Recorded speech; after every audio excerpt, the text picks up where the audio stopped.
أعوذ بالله من الشيطان الرجيم. بسم الله الرحمن الرحيم. يا أيها الذين آمنوا إذا نودي للصلاة من يوم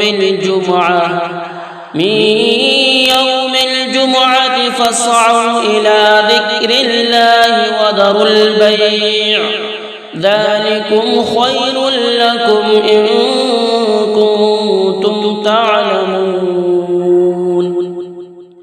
فإذا قضيت الصلاة فانتشروا في الأرض وابتغوا من فضل الله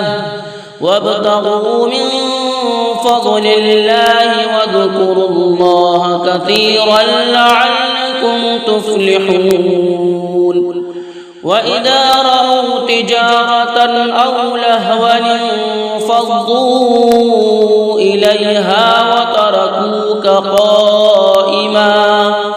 قل ما عند الله خير من اللهو ومن التجارة والله خير الرازقين.